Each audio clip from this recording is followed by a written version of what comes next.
What up, what up, what up, New York Giant Nation? It is your boy Mac, the Giants fan, and I'm here with the Week 17 edition of the True Blue Aftermath. Let's go.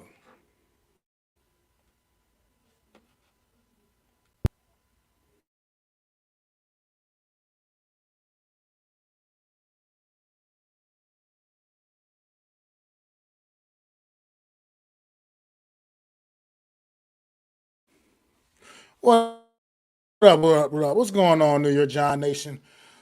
26-25 New York Giants go down at MetLife Stadium. Heartbreaker, man, of another heartbreaking loss.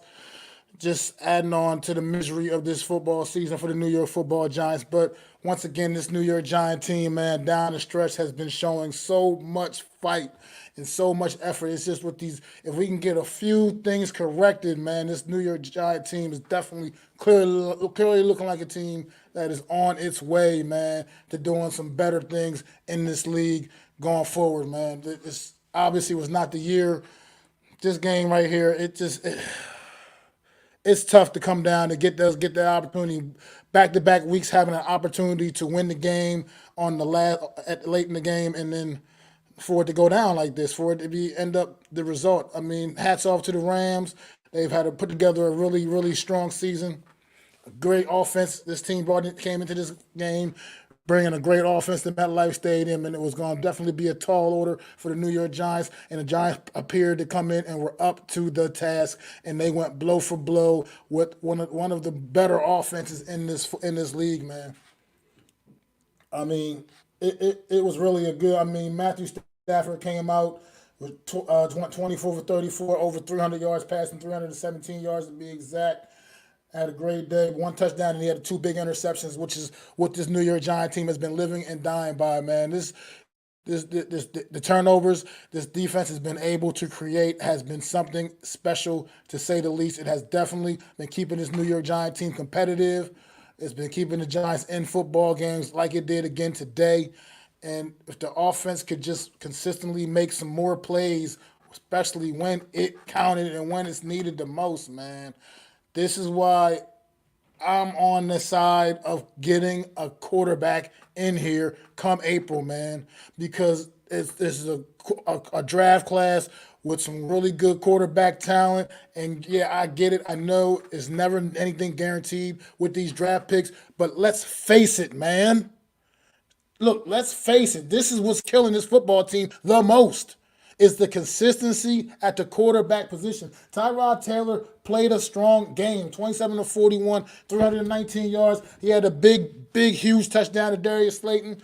That once again, back-to-back weeks, as a matter of fact, with big touchdown bombs to Darius Slayton. But let's face it, his inconsistencies sometimes are also that is also causing some problems out there, man. Missing on throws that he just shouldn't be missing on. I get it. The offensive line is absolutely atrocious. I get it. It's terrible. I get you. Some people just want to keep, but you cannot just keep investing high draft picks into that same positional group when the reality is that group needs to be coached up better. They need to be coached up better. You cannot just keep investing high draft pick after high draft pick into this same positional group and getting the same results with the coaching staff. They're not getting what they need to out of these guys. It comes down to coaching at some point, and you got to put the onus where it goes, man. You can clearly see these last couple of games, this one against the Rams, the one against the Eagles, were just slightly more competent quarterback play. These would be different results. They would be. I mean, Tyrod Taylor is out here. Tommy DeVito was out there. They had the same obstacles to overcome as Daniel Jones with the poor offensive line, with the lackluster skill position players. Why are they able to elevate and play so much better? So you cannot tell me that a more competent quarterback, someone that can come out consistently week in and week out and give you steady play at that position is not going to make a difference. That needs to happen. It needs to happen. It's getting downright frustrating. Like I said, it's not take away from what Tyrod Taylor did today. He had an overall solid game, great overall solid performance and everything. But it's the plays you miss. The plays you miss on. Even down right there, that last play, the last offensive play. I mean, what was that pass, man? What was that? These are the things that I'm talking about in the crucial moments. You think it was ideal to send Crosby out there to have to attempt a 54-yarder game winner game in MetLife Stadium in December with the way that wind swirls in that stadium? No, it wasn't ideal. And it was a great effort, but we saw the result. And it ended up in a heartbreaking loss for the New York Giants once again. So here we are, man, sitting at what are we, 5-12 now, I believe? 5-11, excuse me. Yeah, so we're sitting here at five and no, 5-12. We're now, yeah, Giants are now 5-12. That's no 5-11. I'm sorry, 5-11. If they, yeah, 5-11. Sorry, it's week 17. One more game left against the Philadelphia Eagles. I just don't know, man. This was another tough one, like I said. But like I said, the only thing I can say is take some of the positives in this football game, and that's just the effort that they're getting from the New York Giants, man. It's effort. I'm proud of the effort. Like I said, it's way more than what we were seeing early part of the season. That's like I'm just going to accept that. I suppose I understand this team has so many deficiencies, and I know this is not a good football team, but once again, go against an opponent, come into home underdogs. This team, Rams, were not able to cover the spread against the New York Giants. Once again, the New York Giants resisted that, at least. I know that means absolutely nothing, but the point is, this New York Giant team is giving you an effort that you haven't seen, that you just weren't seeing in the early part of the season. And had the New York Giants played the way they've been playing down the stretch of this season, I know the results still aren't necessarily there, but had they played like this in the beginning of the season, maybe there would have been a couple of more wins in the earlier part of the year. Who knows? Who knows how this thing could have turned if we were getting this kind of effort earlier in the year? I mean, and the one biggest glaring difference is the quarterback position. Like I said, Tyrod Taylor, Tommy DeVito, they're not great, but they definitely came out there and they elevated the offense more so than number 8 was. That's just a fact. You don't have to agree. You don't have to like it. You don't have to, want to admit it. But it's the truth. It is the truth. They have elevated the offense, and the offense, which still is obviously not very good, it's been better under those guys, with those guys at the quarterback position. And Tyrod, yeah, sure, he's a vet, so you expect him to be able to come in and hold his own and do the things he's been able to do. Tommy DeVito, not when he was out there, you didn't expect those things from Tommy DeVito, but yet you were getting those kind of efforts from him as well. Like I said, Daniel Jones is a nice guy, man. He's a real nice guy. Sure, I'd sit down and have a beer with him or something, or hang out with him and talk with him or whatever. Sure, he's a cool guy. But he's not the answer at quarterback for this football team, man. And right now, coming into this draft we got coming up this April, man, you got to get one of those guys. I'm not saying trade away the farm to trade up and get anybody. I'm saying, but just grab one of these guys, man. Let the chips fall where they lie, man. Or whatever, however that saying goes. Lie where they, whatever, however it goes. You know what I'm trying to say. But it's just been a rough whole entire season, which will finally get to come to an end next week as we visit the Philadelphia Eagles, man. But I just I'm just glad to see that this team is not just sitting on their thumbs. They're not just sitting on their hands. They're not just accepting defeat. That they are out there fighting and fighting and fighting, man. Once again, Kyron Williams had another big day for the Rams. 20 carries for 87 yards and 3 touchdowns on the day for Kyron Williams, a sensational running back. Puka Nacua, sensational rookie wide receiver out there, putting up, doing big things. Great effort by him with the 5 catches for 118 yards. Keeping Cooper Kupp really, really quiet, doing a tremendous job against Cooper Kupp. Holding him to only 4 catches for 27 yards on the day. That is absolutely saying something. Cooper Cup, one of the best premier wide receivers in all of the league, and so that was something to be said with that. The fact that you had two 80-yard plays in this game is unbelievable. Puka Nakul with the big 80-yard catch down the sideline, and Darius Slayton with the big 80-yard touchdown catch. Back-to-back 100-yard games for Darius Slayton. Trying to end the season on a very strong note, personally, for him. Another good effort from Wandale Robinson in this one. Had a little bit of a Darren Waller appearance. You know, just want to see some consistency with this offense, man. And if that could happen, because the defense, once again, overall, for the most part, did indeed deliver and did what you needed them to do. They forced the turnovers. They created the turnovers. I mean, Dane Belton. Dane Belton on the day. 2 interceptions on the day for Dane Belton. A fumble recovery for Dane Belton. Oh, 2 fumble recoveries for Dane Belton. I mean, no, it's 1 fumble recovery for Dane Belton. So, and 2 interceptions. Excuse me. Bobby Okereke, 1.5 sacks on the day. Just also adding 10 tackles to the mix, man. So he's still continuing to do what he does, man. Look, defense, add a couple more pieces to that defense, and it could be one of the absolute elite and great defenses in this league. Whatever y'all problem is, Wink Martindale, Brian Dable, figure it out and squash that shit. Because Wink Martindale is the guy I want to see leading this defense come next season in 2024. I don't want to hear no shit about, oh, we can't get along. Figure it out. Because clearly Wink is the guy to lead this defense in the future going forward, 2024. Now you got some other questions to answer. I don't know what kind of money Xavier McKinney's going to be looking for, but based off the season he's put together, especially the second half of this season and the snaps he's been taking, he's going to probably look, to be compensated. So I don't know how we're going to work that out, but I'm now only on the fence of wanting to figure out a way to retain the services of Xavier McKinney as well. A lot of things they're going to have to address going into this offseason, man. A lot of things for this team is going to have to figure it out. And just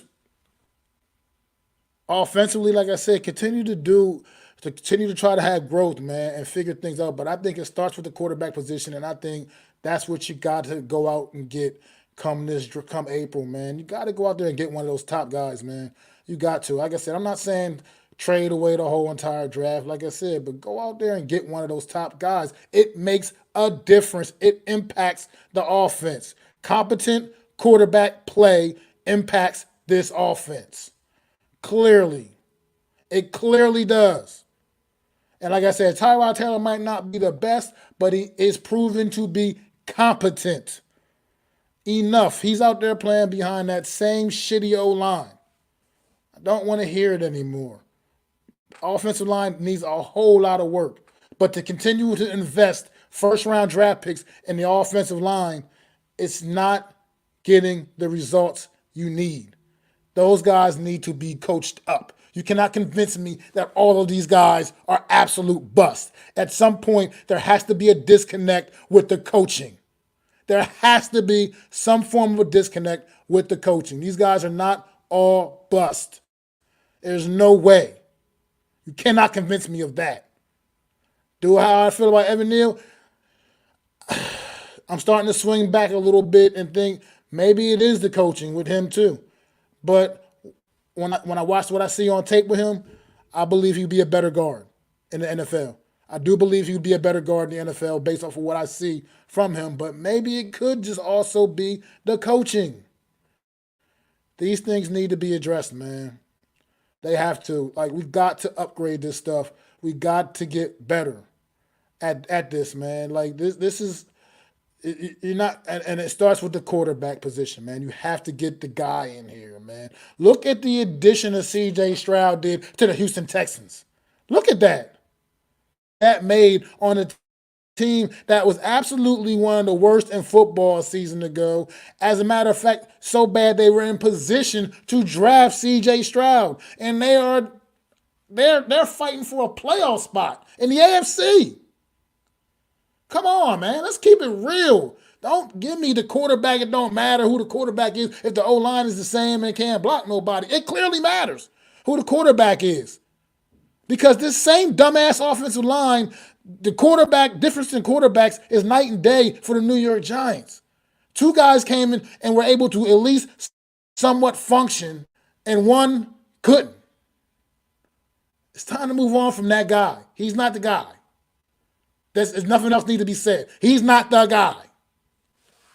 I don't know any other way to put it. I can't put it any other way. Oh my God! I just now saw that Ravens Dolphins score. Good Lord! But I can't put it any other. I just don't know what else to say about that. We got to get a quarterback in here. We got to get a guy who can come in and give us consistent, good reps, who can deliver the football to the weapons we do have. Consistently put it where it needs to be and make the right decisions. What is going on, Adam? Happy New Year to you, my brother, my super dope co-host. On Wednesday, you'll see us Wednesday, 5:30 p.m. Eastern Standard Time for another edition of the Real Deal NFC East Roundup. You'll see me and my guy, Adam Costas, man. Happy New Year to you, my brother, man. Happy New Year to you. We bad, but nah, we fighting, bro. We've been fighting, and if we had this kind of effort going through the whole season, who knows? We might have put together a couple more wins. We might have been able to put together a couple more wins.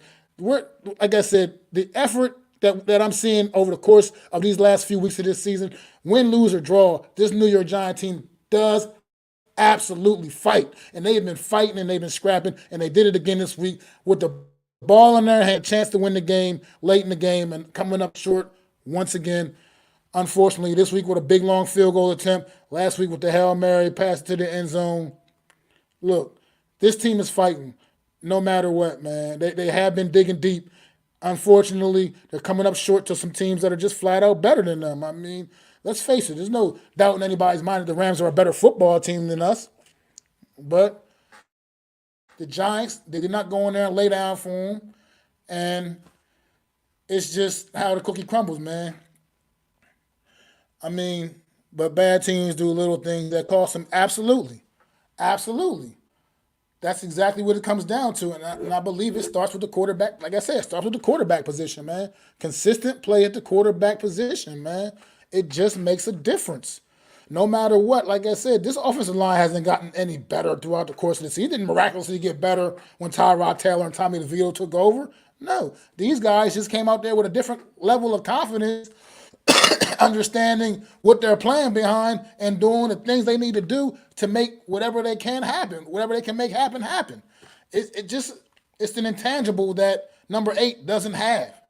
He's not the guy, y'all. He's not the guy. I don't want to keep harping on this, but spoiler alert, he's not the guy. Stop. I don't know why we're continuing to defend this guy. He's not him. Like I said, if we just had more competent quarterback play the last few weeks, you're talking about the last couple of weeks, we're talking about wins for the New York Giants. Wins. W's for the New York Giants with more competent quarterback play. Like I said, Tyrod didn't play horrible today by any means, but overall he still didn't necessarily play great either. He missed on a lot of on some passes, things that should have been there, plays he should have been able to make. So it is what it is. It just comes down to the competence at that position, man. And the extra points, the 2-point conversion miss, things like that, that's what killed the Giants today. Execution like that, things like that, execute. The defense, like I said, went out there, did what they had to do, man. Once again, like I said, against a good offense, they went out there and did what they had to do. And unfortunately, the offense is not quite capable of doing enough. It's just not. And difference in this football game today was that. Yes, Lamar Jackson apparently, I didn't see the game, obviously, but Lamar Jackson did have apparently was out there balling out. I mean, throwing up 50 on the Miami Dolphins today. That is crazy. What the hell is his stats? Where the hell is that game at? I mean, 50, 56. Whew.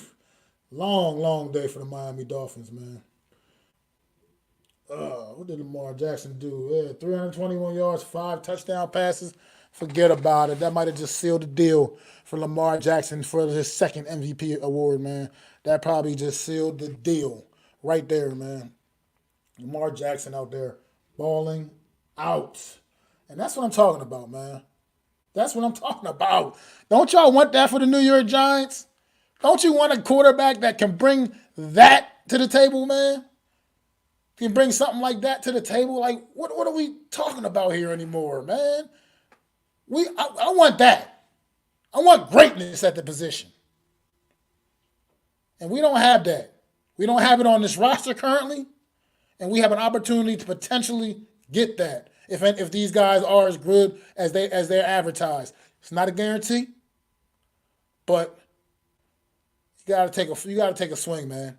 You gotta take a swing on one of these guys. You absolutely have to. You cannot squander the opportunity to upgrade the quarterback position. I can't say it enough. The last two games against the Eagles, this game against the Rams. Competent play at the quarterback position would have been the difference in those football games and for the New York Giants as opposed to two losses. That's a fact. That is a fact. It's not what I'm saying because I just want to say it. It is a fact. So I don't know how else to say it, how else to put it, man. But yeah, as a fan, sure it hurts to watch this team go down in defeat once again. But as a realist, sure, it keeps our draft position kind of in the area we needed to be, with potential to still move up, potentially, and we'll see how that all plays out, man. I'm not saying I want to watch us go out and lose to the Eagles next week. I don't want to see us beat them just because I can't stand losing to the Eagles. I hate losing to the Eagles. We do it way too much, but at the same time, we're going nowhere anyway. And as long as we go out there and at least keep it competitive and show that same fight that we've been showing, I'll be happy either way, no matter what. But this team has to. We got to move on, man, and we got to get a quarterback and build around that. I'm sorry. You cannot just keep investing these high draft picks in just one positional group and they continue to not all pan out.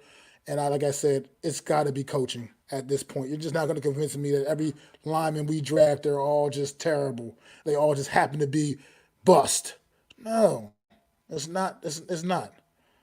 Sure, you like to see them all have more of the Andrew Thomas effect. Well, I guess everybody's not Andrew Thomas. But at the end of the day, you can't tell me that all these guys are truly that bad. They're not. They're really not, people. I think at some point you got to look at the coaches and say, you're not doing your job properly. You're not getting these guys coached up, and you're not getting them ready for these games, man. Because it's just ridiculous to me to see, like I said, an undrafted rookie free agent quarterback come in, and then a journeyman pretty much career backup for the most part, career backup, Tyrod Taylor come in and be better than your starter. Like I said, they're dealing with all the same nonsense. It ain't like anything was different when those guys came in. The offensive line didn't just suddenly become good. It's still terrible. Still terrible. But these guys are taking the shots down the field, and these guys are making things happen. I mean, you're talking about two huge long bombs in back-to-back weeks. Tyrod Taylor to Darius Slayton. Back-to-back weeks. These are shots that number 8 probably would not even have taken. I mean, just got to do better. Execute too, man, properly. That 4th and 1, you throw that short-ass pass to Jalen Hyatt, he's not even to the – it's 4th and 1. And you throw the ball to him short of the sticks on 4th and 1? Give me a break. That's what I mean when I say competent quarterback play. Stuff like that, the execution, things like that. It has to be better. That was unacceptable. But here we are. Here we are. 5-11, New York Football Giants. And it kind of sucks. 5-11 sucks. I mean, I don't even know other way to put it. It's a terrible, terrible record. But this team, once again, is showing me that they're definitely not quitters and they fight to the bitter end, man. And that, if there's anything I can be proud of, I can be proud of that at least. Not much else I can say about anything else. There's nothing else that leaves me, that gives me anything else. I really, nothing else to speak of, obviously, because 5-11 is, people look at the 5-11 record and we're one of the worst teams in football by far. But we're not the laughing stock of the league like we were in the first half of this season. We are definitely not that anymore. And teams do respect us, at the very least, which is something they were not doing in the first half of this season. I mean, I can go back to that 49ers night, played the 49ers, and the comments they made after the game. That was downright embarrassing for another team to make those kind of comments about you and pretty much disrespect you the way they did. But they had every right to. Seattle Seahawks after that Monday night game. You had a fucking rookie cornerback, absolutely disrespecting this football team after that game. But I guess he had every right to, because he damn sure was a big part of them embarrassing the hell out of us on primetime TV.